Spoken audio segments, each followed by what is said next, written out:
पुण्यातील रस्त्यावर दिसणाऱ्या एका 90 वर्षाच्या आजींची ही सत्यकथा केवळ धक्कादायकच नाही तर अत्यंत प्रेरणादायी आणि डोळ्यात अंजन घालणारी आहे। ही घटना अनिकेत नावाच्या एका कॉलेज तरुणाच्या माध्यमातून समोर आली। पुण्याच्या गजबजलेल्या रस्त्यावर 90 वर्षाच्या सुमती आजी नेहमी दिसायच्या।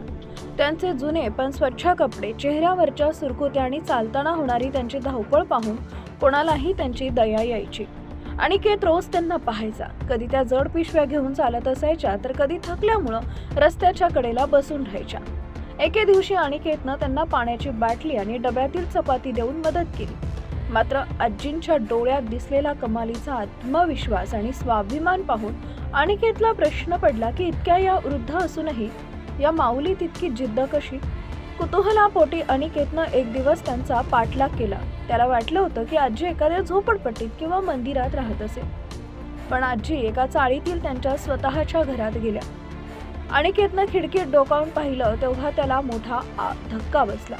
आजी फोनवर अत्यंत आत्मविश्वासानं व्यवहार करत होत्या। त्या फोनवर म्हणाल्या, सौदा पक्का झाला असेल तर माझे 37,000 रुपये कमिशन उद्याच्या उद्या खात्यात जमा करा।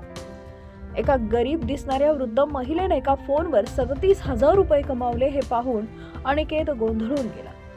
दुसऱ्या दिवशी त्यानं धीर करून आजींना थेट विचारलं की त्या नक्की कोण आहेत। त्यावर आजींनी शांतपणे स्मितहास्य केलं आणि त्यांच्या संघर्षाचा पट उलगडला।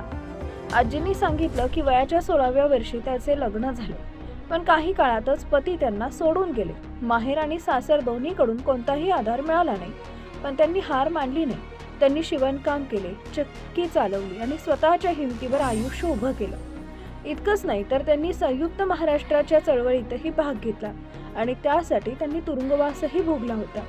सध्याच्या काळात त्या रिअल इस्टेट एजंट म्हणून काम करत होत्या। 37 लाख रुपयांच्या एका जमिनीच्या व्यवहारातून त्यांना 1% म्हणजे 37,000 रुपये कमिशन मिळणार होतं। त्या म्हणाल्या, बाळा, मला जमिनीवर राहायला आवडते म्हणून मी पायी फिरते। मी कधीही कोणाकडे सहानुभूती मागितली नाही तर कष्टावर विश्वास ठेवला। ही कथा आपल्याला शिकवते की समोर दिसणारा माणूस बाह्य रूपाने कसाही असला तरी त्याच्या मागे संघर्षाचा मोठा डोंगर असू शकतो।